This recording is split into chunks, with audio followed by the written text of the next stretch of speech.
You would open up your Bibles to Colossians chapter 3, and we'll begin there in just a moment. Colossians chapter 3. It's good to see each one here, and thankful for the time we have to worship together this morning. Appreciate the songs that Garrett just led for us.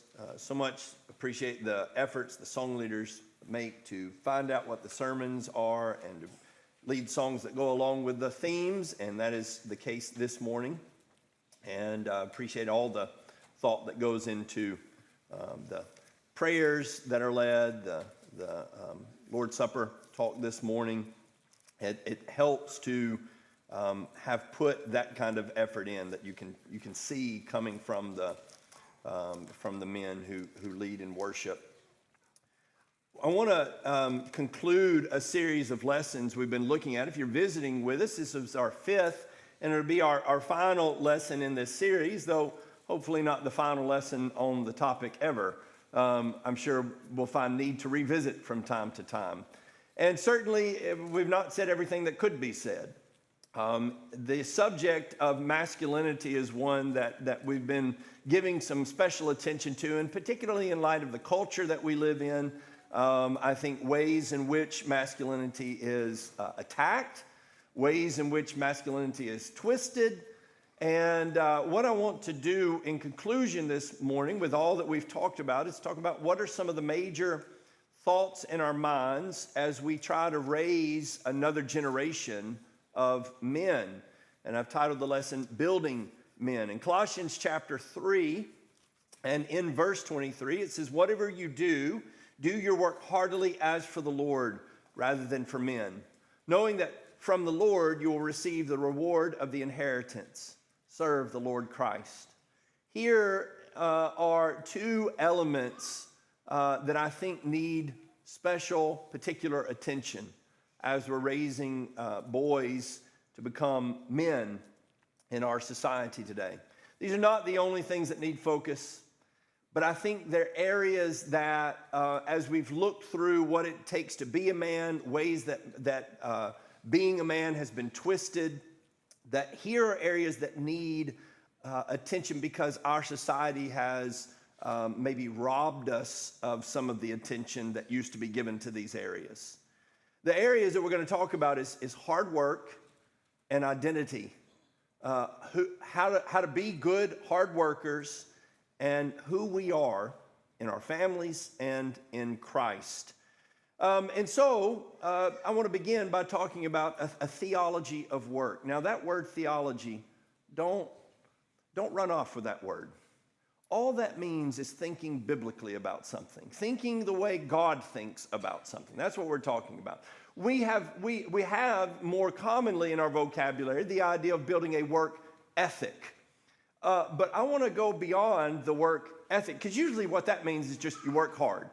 Working hard is valuable and needed, and that's part of what we're going to talk about, and that's part of the theology of work. It's part of thinking about work like God does, but it's not enough. And by itself, it actually produces one of those twisted forms of masculinity. That people who think hard work is the goal in and of itself, it's not. Hard work is meant to be a part of the way that we serve God. I want to begin, though, with this idea. We need to reclaim the goodness of work. The value of it, the goodness of it, talk about it in ways that speak to its pleasantness, of the blessing that it is and that it provides for us. I've said before, in Genesis chapter 2 and in verse 15, Genesis chapter 2 and in verse 15 there, before the first sin, before Adam and Eve are cast out of the garden, it tells us that Yahweh took the man and set him in the Garden of Eden to cultivate and to keep it, to work in the garden. Most people think that paradise demands an absence of work, that getting to a utopia is figuring out a way that we don't have to do work anymore. But at the very beginning, in perfection, in paradise, and the only utopia that's ever existed, there is work. There is, in fact, a garden to keep and cultivate. We need to talk about that like Ecclesiastes. Here, Ecclesiastes has so much negative to say about life under the sun, the miseries of the dead ends, of all the different ways that people try to find fulfillment. But all along are momentary bright spots where Solomon says, at least there's this. And in chapter 2 and verse 24 of Ecclesiastes, he says, there's nothing better for a man than to eat and drink and have his soul see good in his labor. This also I have seen, that it is from the hand of God. Now, he's actually not speaking about the labor, but the contentedness that comes from having done good labor, right? To be able to sit down and enjoy and know that what you're enjoying is the product of honest and good work. We don't sit down and just enjoy with contentment really many things in this world. But least of all, the value of the good hard work that we've done and that we've accomplished. But we need to. We need to think about it in the good that it produces and the value in the very simple, contented way here, or over in Ephesians chapter 4 and in verse 28, where Paul talks about the purpose of work, not just being a paycheck. Ephesians 4 and verse 28, he says, he who steals must steal no longer, but rather he must labor, performing with his own hands what is good, so that he will have something to share with the one who has need. It is easy to find ways to complain and to think of reasons to complain about the work that we do in our lives. Our kids hear that. They perceive that even if we don't say it out loud, the way that we try to avoid work. I hear people say from time to time about young men and just young people in particular, that the effort that they put forth to get out of work is greater than the effort it would take to just do the work. Why do you think that is? Why do you think we've come to that place? I think because we talk in ways that say that we ought to look for ways to avoid work. I know that there's value in the statement, work smarter, not harder. I'm not for beating your head against a wall. I'm not for digging holes with soup spoons. But understand that sometimes if all we're ever saying is let's figure out a way to avoid the work, then that may end up in our children's minds in a very twisted way, where that's all that they can think of is let's avoid work. I've told you before, there are people all along through my life who have sent their sons to me, especially when I was in Montgomery and I was doing full-time construction work. They would send their sons to me and they would actually say, I want him to come work for you so that he will be motivated to go to school. And what? Now, they didn't usually say this, but not end up doing the kind of work you're doing. That's what they meant. I want my son to know that he certainly doesn't want a life filled with hard work. What a shame to have talked about work that way, and we've done it for a generation. And people now are bemoaning and say, we don't have any people in the service industry. Yeah, you told them that was menial, demeaning, dishonorable work, and then you're shocked when nobody wants to do it anymore. That's a shame. And we don't need to be contributing to that problem. We need to be talking about work as the honorable, good, satisfying thing that God gave us as a part of a happy life, as a part of a good life. In Philippians chapter 2 and verse 14, do all things without grumbling or disputing. Boy, I think about that. Obviously, there's a specific context in which Paul is writing those things, but as we expand that out,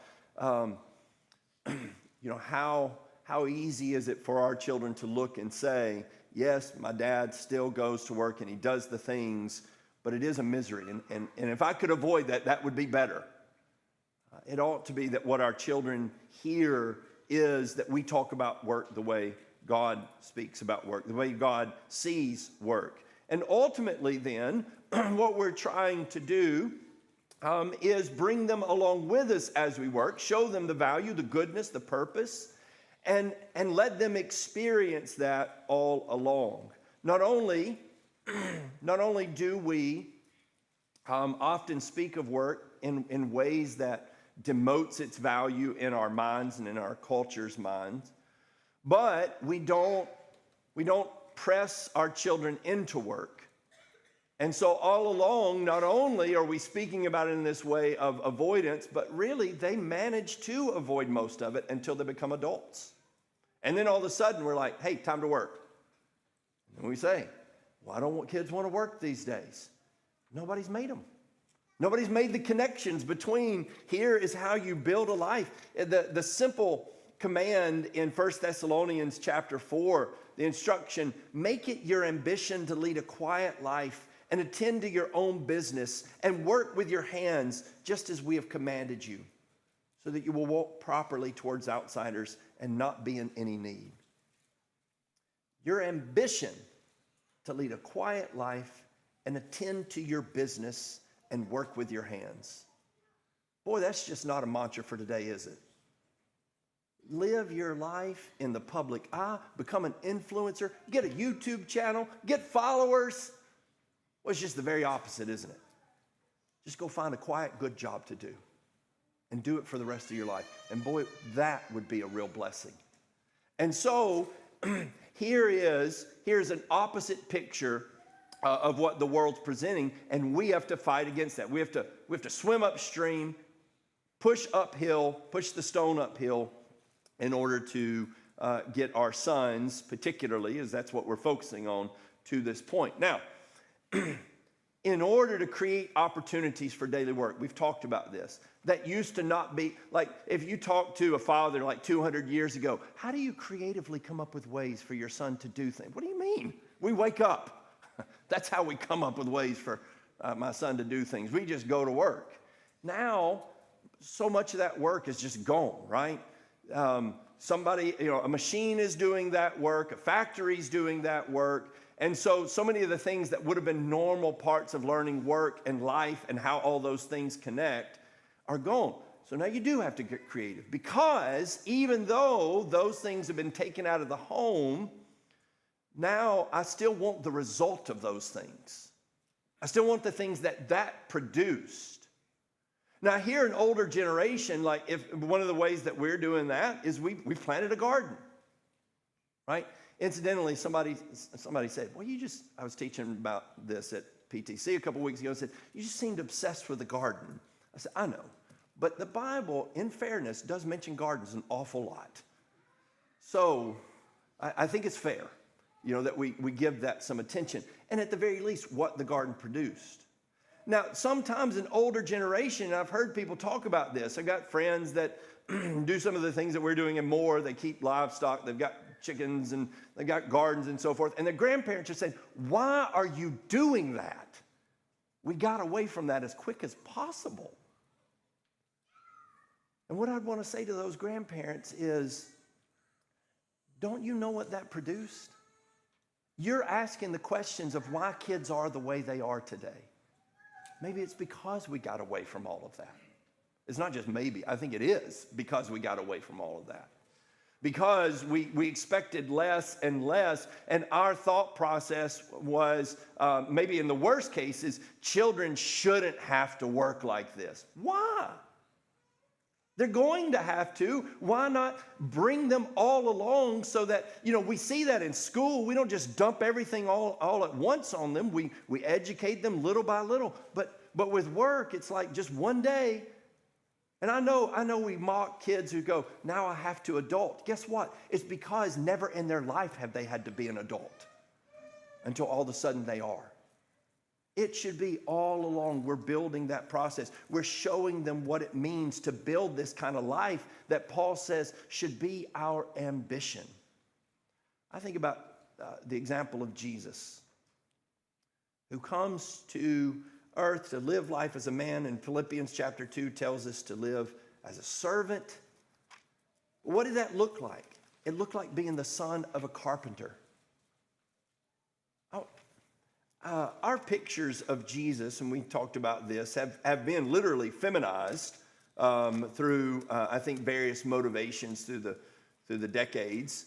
But we don't have that picture of Jesus as just a hard worker who would have had calluses on his hands, who knew what it was like to have to pick up heavy things and wield tools and all the difficulty that goes along with that. He was not some bookish boy who was tucked away until he became a scholar in his 30s. He was a man who lived that, shall we say, blue-collar lifestyle, a lower middle-class lifestyle of the trade of being a carpenter. In Lamentations chapter 3, Jeremiah, in the middle of the Lamentations, the climax there, you know, in verse 22, where it tells us loving kindness of Yahweh, the loving kindnesses of Yahweh indeed never cease. His compassions never fail. They are new every morning. Great is your faithfulness. Yahweh is my portion, says my soul. Therefore, I wait for him. In verse 25, he continues, Yahweh is good to those who hope in him, to the soul who seeks him. It is good that he waits silently for the salvation of Yahweh. It is good for a man that he should bear the yoke in his youth. Have you had this conversation with your parents? You say, why do I have to do this? And there are some things where your parents will just say something like, it builds character. Listen, I know I didn't like to hear that any more than any other teenager in this room. But as I come to be an adult, I see how much truth there is in the need for things that even if they don't produce a thing that is necessary, like a garden, like I can go get food without growing a garden. I can get it a lot easier. But yes, literally the reason we have that is to produce character. Somebody asked me recently about the chickens and said, you know, you get eggs from that. And they say, well, how much does your feed cost? I told him, he said, you know, that's not cheaper than getting them from the store. I said, I know. I mean, like it's a lot more expensive than getting them from the store. But I'm not raising chickens, I'm raising kids. I want the thing that it produces. And I'm not talking about the eggs. So I go out of my way, I spend more money. I think we get caught up because we live in a world that is so focused on efficiency that we fail to recognize efficiency is not the only consideration, especially for us and especially in raising our children. And so people think about doing things around the house and the upkeep of the house, and they think, you know, when I work an hour of work, I get paid so many dollars. And then, so if I do an hour of housework, you know, that I could be doing this work over here that somebody's paying me for, then actually I can save money by just going to work and hiring somebody to do the housework. Or maybe my yard work. It's just really expensive to keep up equipment, to buy the equipment, to keep the equipment up and all of those things. And that's all costly. It's just more efficient and cheaper to hire somebody to come do it. Meanwhile, you got boys growing up, and girls too, who never learn to do those things, who never learn to bear the yoke in their youth, who never learn that it's a good thing and that you learn good things by bearing the yoke in your youth. And so put away the thoughts of efficiency and think in terms of it is a value. Like, you know, you're getting a thing that is worth far more than what you're paying for it by teaching your sons to work. It will be more inconvenient at the beginning. Right now, look, having a little helper with me usually means it's going to take twice as long is a way underestimate. We're probably not going to get the thing done, right? It's just not going to happen. But I'm getting something else done. I'm getting the more important thing done, which is we're going to work. And he learns the value of work. We talk about Chicken Little all the time. He says, I don't want to pull weeds. I said, then I guess you don't want to eat. And he says, well, I do want to do that. Well, then you want to come pull weeds. You know, we go through that. It's hot outside. Guess what? What's what the weeds like. We're going to pull weeds when it's hot. I'm tired. Guess what? The weeds don't stop growing because we're tired. We're going to work when we're tired. You learn these things. And then when they get up to be men, you don't have men who are lazy and irresponsible and set down their responsibilities as soon as life gets hard. And life has just gotten hard because it's the first time that they've ever been faced with it, because we protected them from it for these too many years.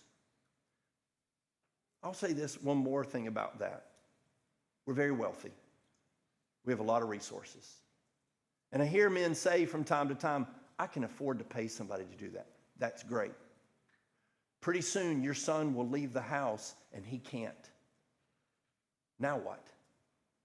You didn't take the time because you had the resources to shed yourself of that work, which is fine.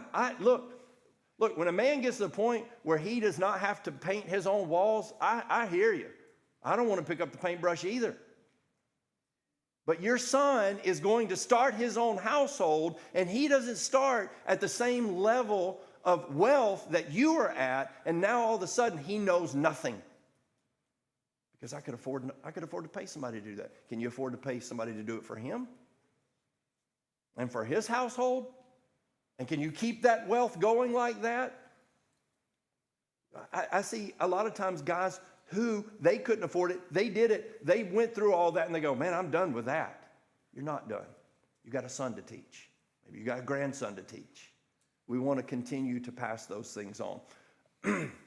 And all of this, though, what we want to be doing is connecting and pointing their attention towards God as the one for whom they work. God should saturate our conversations.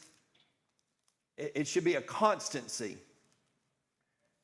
And that certainly should be the case. We're not just teaching them that work has tangible rewards here and now, temporal rewards, but we want to teach them to be thinking always in the connectedness to the eternal. And so we come back to Colossians chapter 3. Whatever you do, do your work heartily as for the Lord rather than for men. And this should be both in small things and in great.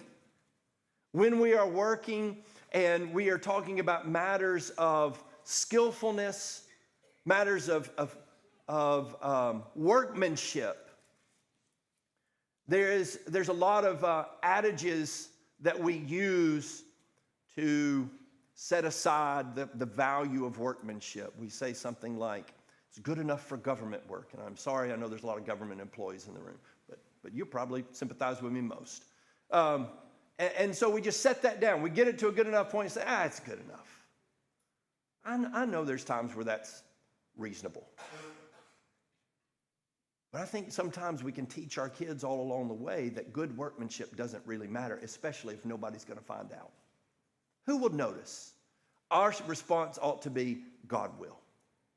God is watching the whole thing. And our workmanship is not just for the customer. It's not for eyes to see. It is for God to see and for him to be pleased with the work that we do.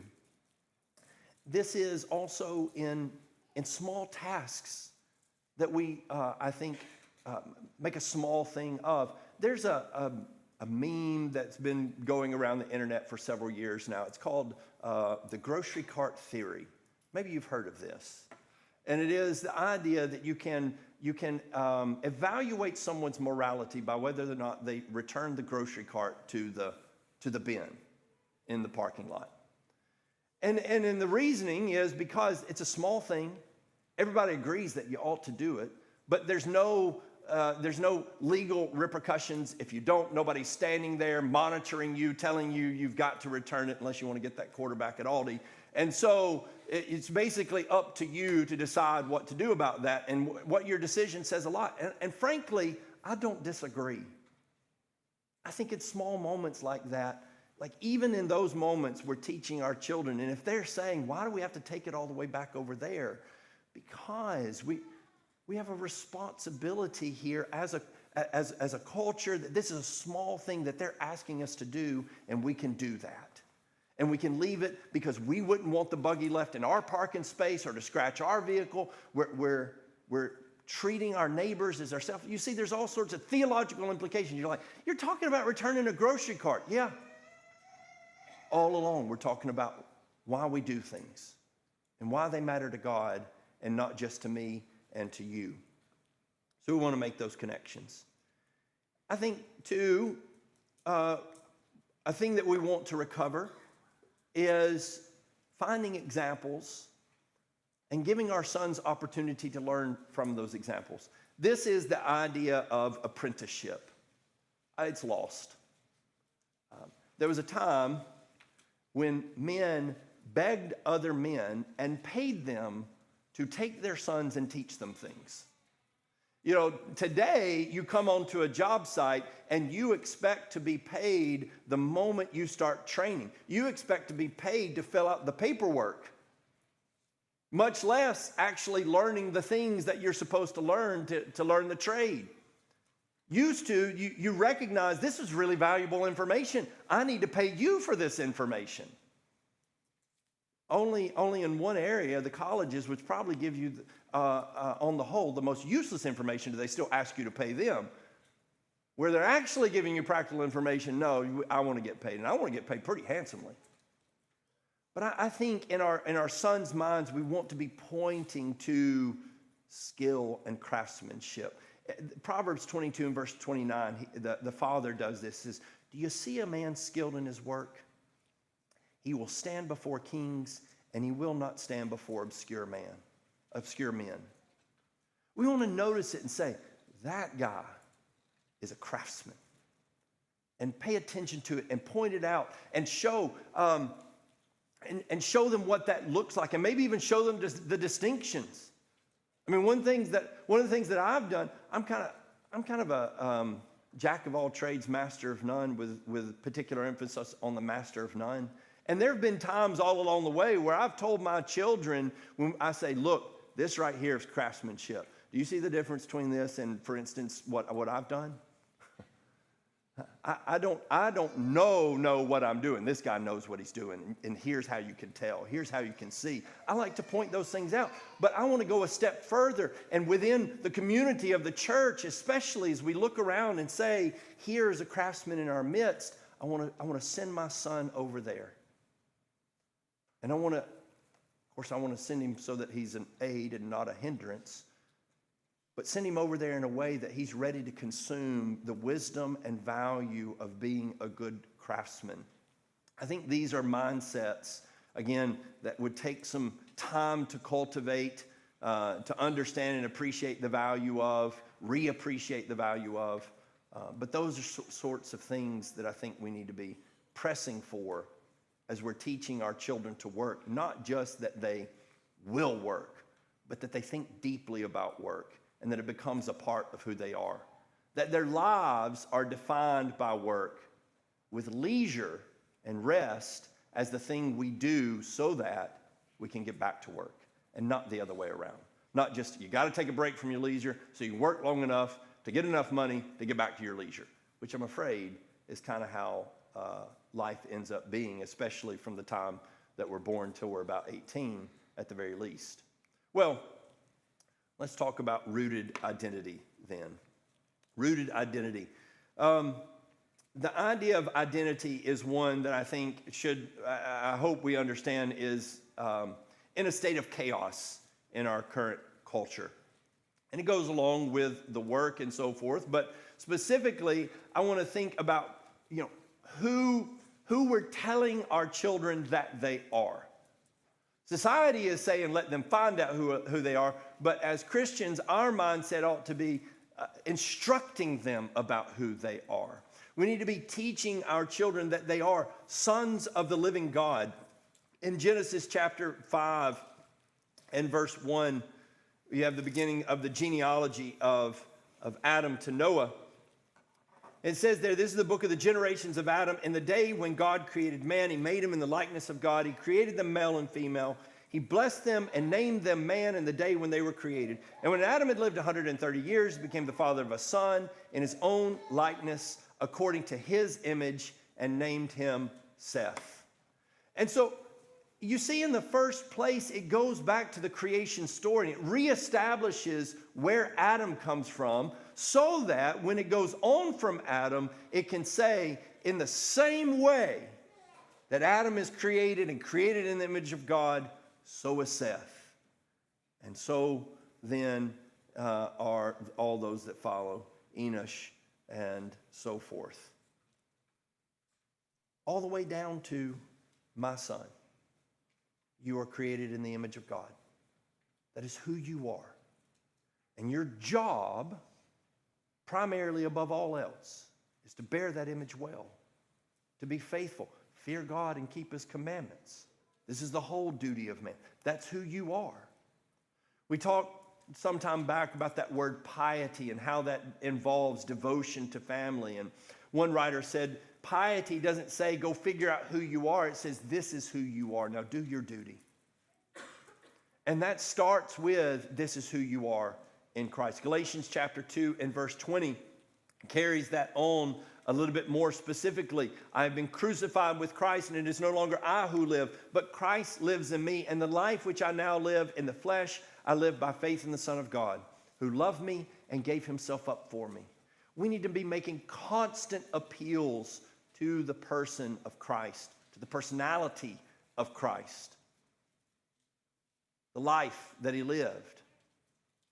And we can do that in various ways. Obviously, we can do that by pointing to Scripture. We can do it like Paul says, imitate me as I imitate Christ. We can look for those imitators of Christ, and we can point our children in their direction. Now, I understand, I think it's wise when people say don't compare your children to each other. I wish you were more like your older brother or your younger brother, whatever. I get that that can be divisive in so many ways. But I think it's very valuable to compare ourselves to people who are following Christ in very challenging ways. And so, when my daughters have come to me and said, what am I supposed to do in this situation? I say, well, and then I bring somebody up that I know will be challenging. What do you think Tom Holly would say right there? Don't bring him up. Why don't they want that? Because they know that it's going to be a demand of a higher calling, a demand of a higher responsibility than what they want to. They'd rather me bring up, what would your friend say? Exactly what I said. No, that's not enough. Our lives should be a constant state of looking upwards and seeing how we can reach upwards. And it should be a constant conversation. Deuteronomy chapter 6 talks about that. Beginning in verse 1 talks about when you rise up and when you lie down and when you walk by the wayside, that this is the ever-present conversation of our households. This week, Ron and I, we were by ourselves all week. And so we had a lot of one-on-one conversations. And along the way, I was just asking him, what's the most important thing for you to do? And at the time, we were working, and so he said, to work.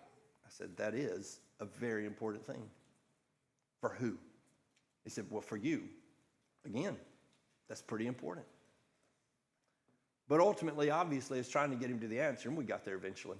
For God. That's who we're working for. I want...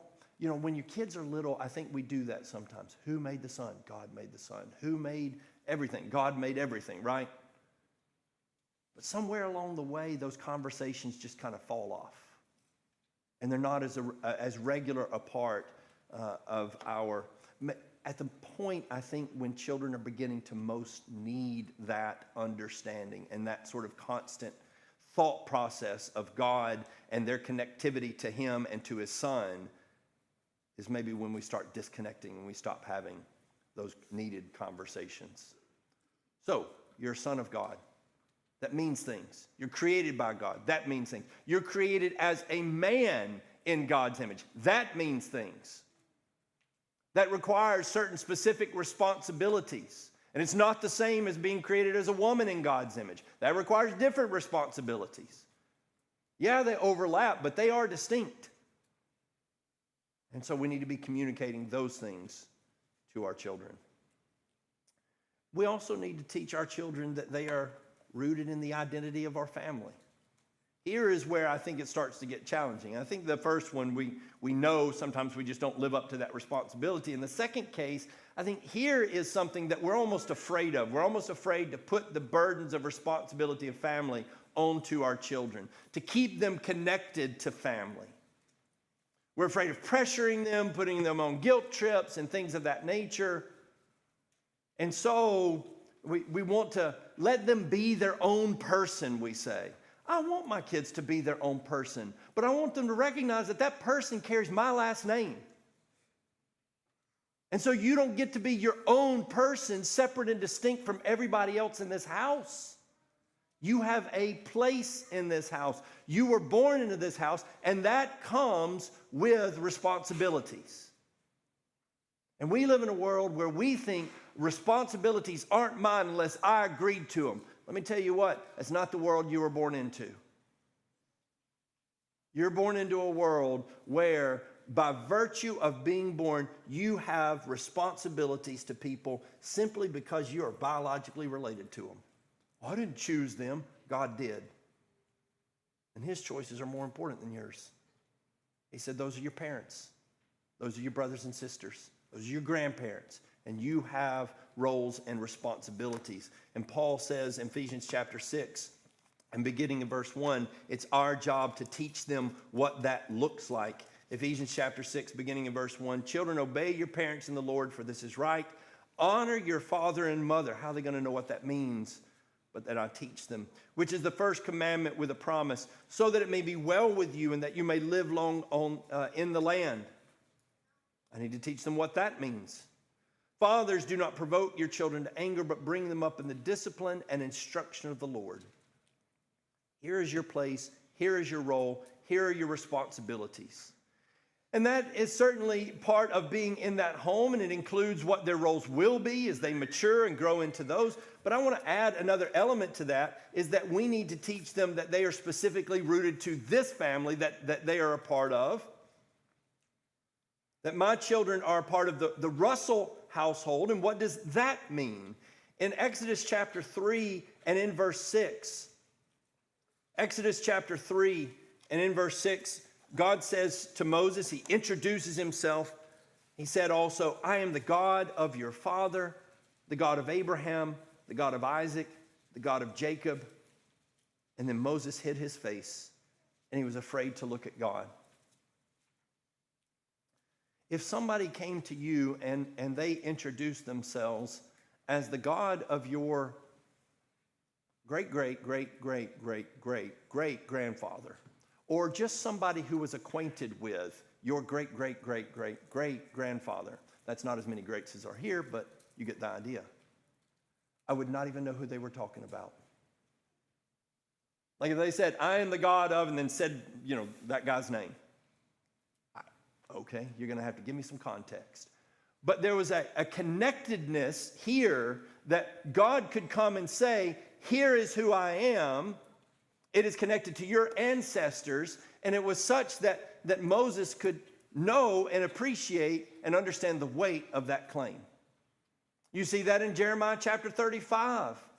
Obviously, in this case, you might say, yes, but that's like the father of the whole nation. Yeah, in Jeremiah chapter 35, it's the Rechabites, and it doesn't even go back to Rechab, who is the ancestor that they're named after. It goes back to one of the Rechabites back in the days of Jehu, who said to his family of Rechabites, here's what we're going to do to detach ourselves from all of this immorality that's going on. We're going to live in tents. We're not going to have vineyards, etc.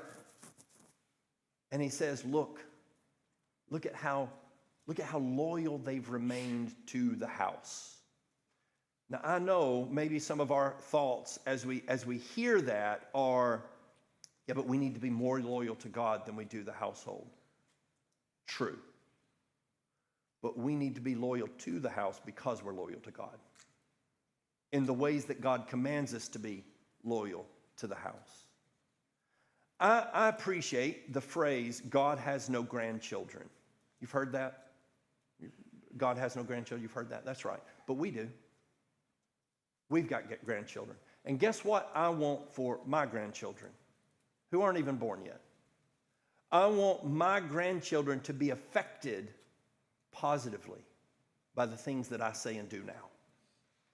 I want the things that I am doing and the work that I am doing to ripple on down through the generations, and maybe not as drastically or rather as definably as Jehonadab and the Rechabites, but in some ways I want my grandchildren to be able to say we are Christians partly because of the work of our grandfather. I was talking to Caleb Westbrook when he was here. We were talking about, a number of things. His dad left, said he'd come back and pick him up later. He came back. We were still talking about a number of things. But one of the things we were talking about was this idea right here, how disconnected we are from the generations. And he said that one of the things that they're trying to do is incorporate and figure out ways to reconnect their children. So the Catholics have a holiday called All Saints Day, and that's the day before Halloween. And so he said, we're using that, and we're calling it Cloud of Witnesses Day. And what we're doing is we're pulling out pictures and names of people in our family's history that have helped us get to where we are now, spiritually in particular. And so we were talking about Leonard's dad, Leonard. That's one of the pictures they're going to pull out this October and say, here are the things I remember him teaching me and that I want you to remember. And I realized I named my son Ryland Edward. He got to meet Edward Brackwell. That's about it. He won't have lasting memories, the good memories that I have. He won't have those unless I give them to him. I want him to think one day, I'm named Edward because here's the impact this man had on our family. I realize my girls barely remember my dad's dad. They don't have the memories of him that I do. And they don't know how he shaped me and my thinking. And frankly, I would go outside the family to my spiritual family, and I'm going to pull in pictures of Brother Waldron and say, let me tell you about this man. And they won't be able to hear his words ringing in their ears like I can. Like I can remember him saying it like it was yesterday. But even if they can't hear his voice, I hope they hear my voice and think, I hope 2 generations from now, people are talking about the folks that made my family what it is. Because we reconnected them to that. It says, this is why we are who we are. We've lost that. People used to tell those stories all the time. People used to tell the stories of how they came to be in this place and how they came to believe the things that they believed. I want what Paul says about Timothy, that his faith was the faith that dwelt in his mother and in his grandmother. I want to be able to say that generationally about my sons and my grandsons and granddaughters. We need to then root them in the identity of the church, not just in our family, but in the extended family that is the church. In Mark chapter 10 and verse 30. Mark chapter 10 and verse 30. Jesus says, beginning of verse 29, I say to you, there is no one who has left house or brothers or sisters or mother or father or children or farms, there's your garden, for my sake and for the gospel's sake, except one who will receive 100 times as much now in the present age, houses and brothers and sisters and mothers, children and farms, along with persecutions in the age to come, eternal life. God made promises about the church, about what it would mean and what it would provide. And for various cultural reasons, we're not as close as I think churches have been. There were pressures that made them close. We'll talk about some of that in another lesson. But we want our children to see this as the extended family.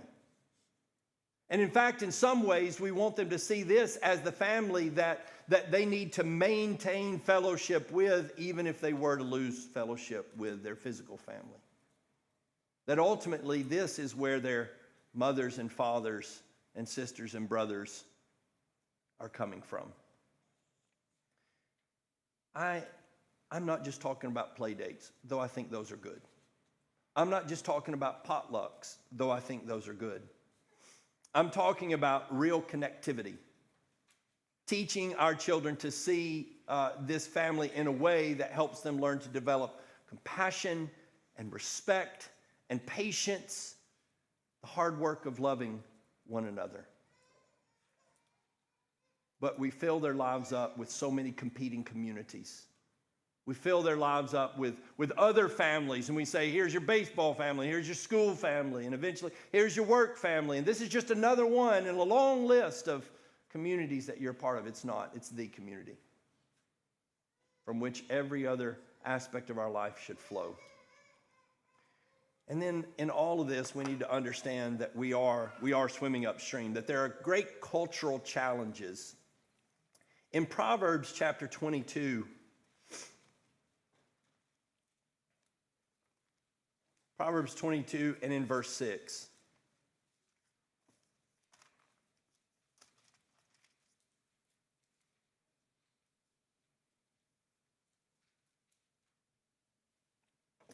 Some of your translations will say, train up a child in the way he should go, and when he is old, he will not depart from it. The LSB here, I think, has taken a page from some modern scholarship. It says, train up a child according to his way, and when he is old, he will not depart from it. This translation is unfortunately, I think, in keeping with what you read from a lot of books today, which is you need to figure out what the way of your child is and then teach him how to follow that path. Figure out what their path is, train them to tread that path, and then they'll be able to stay on that path. And so they would emphasize in the old translation, train up a child in the way he should go, train up a child in the way he should go, as if that's going to be completely unique and distinct. And you go, well, aren't there uniquenesses? Yes. But I think the uniquenesses get way too much play. And the sameness doesn't get enough play. And I think that there are ways that he should go that apply across the board. There are ways that we ought to be men that are universal. I think it's really a modernist folly to highlight the need for us to exaggerate the individual personalities and talents. There's room for individual personality. There's room for individual talent. But we've made it all about those things instead of using those things to conform to the identity of God and family and church.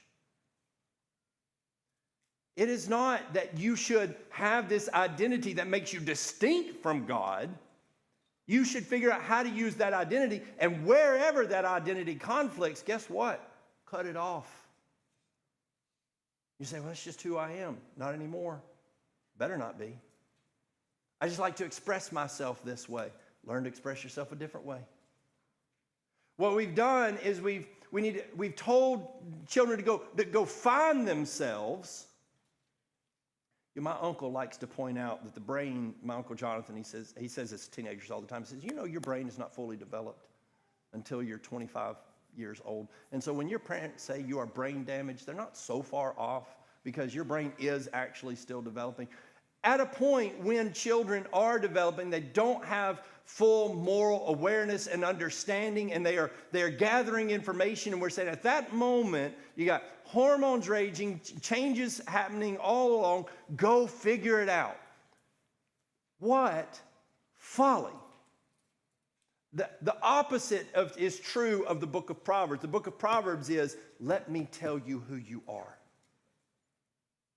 And when we get to chapter 31, and we have this mother who is speaking to her son, who is the king. Let me tell you what kings do. And let me tell you what kings don't do. Let me tell you the kind of women that a king looks for. The rest of the book would tell you would give you examples of what kind of woman a king does not look for. And we just get hands off. Look, they just got to be who they are. I don't want them to be who they are. I don't want them to just guide their own path. I want to show them, here is the path. Here is the path to goodness, to being a good man. And I want to help define that for them. And some of that's going to include giving details. You know, we tell our sons, go be whatever you want to be, just so long as you can be at church on Sundays. That is not the only concern. There are so many things out there that they could be that would help them in their fulfillment of the way that they should go, and there's so many ways that things that they do could get in the way of that. So when my daughter came to me a few years ago and said, here's the career path I'm thinking about, and I said, Emma, as I understand it, you want to be this kind of woman. How is that going to help you accomplish that? Here are the ways that that would get in the way of that. I want you, whatever you do when you go to college, I want you to make sure that you're thinking, I'm going to go do something, I'm going to go learn something that will not only not detract from the thing that I want to live, the responsibility that I want to live out, but will actually be an asset and an aid to that. I think our boys need to be thinking that way. What's going to help me be the man God wants me to be? Not just fulfill my desires. You know, I want to go find a career that's fulfilling to me. Is it going to fulfill your responsibilities? Are you going to be the father you want to be and do that? Is it going to help you, in fact, do that? Or is it going to compete with that? All of these things are about defining an identity that I think we, even in our own minds, leave somewhat undefined. But by grounding their identity in Christ and family and church, I think we help our boys navigate the pressures of the modern culture to develop that strong, God-centered sense of self instead of leaving their identity up for grabs and giving them only the barest foundations and expecting them to just figure out the rest. Culture has shifted radically on the ideas of work and the ideas of identity. And it seems poised to shift even further. And so we need to do better than simply cut out the explicit sinful elements, but otherwise look pretty well the same as the world. We need a better vision for our sons, one that is rooted in God's word and has as its ultimate goal the picture of the man, Jesus Christ. Maybe we don't get to everywhere we want to be with that in our own lifetimes. I think one of the things is I wish I could go further back than just my grandparents, but I don't know. I don't know much past that. I hope to establish those things generationally. But we need to start those things now if we hope to develop a better culture in our own homes. I also understand that as I mention these things, talk about finding ways for your children to work, going and implementing ways for your children to work. You may not think my ideas are the best. I am open for ideas. I hope you are. I hope you're open to the notion that you need the thing even if it's very inconvenient. We're swimming upstream against a greater tide than ever in our lifetimes. So we need to acknowledge that and prepare for the work. Maybe you're here and you realize with yourself that you don't have a theology of work, or more importantly, that your identity is not rooted in Christ the way it ought to be. If you're not a Christian, then it's certainly not there. But maybe you're a Christian and that is simply one compartment of your life. It is not enough. It must be me crucified, Christ lives in me. If there's any way that we can help you to root yourself in that identity this morning, whether it's obeying the gospel call or repenting and reestablishing that call in your life. If we can help you, won't you come forward while we stand and while we sing?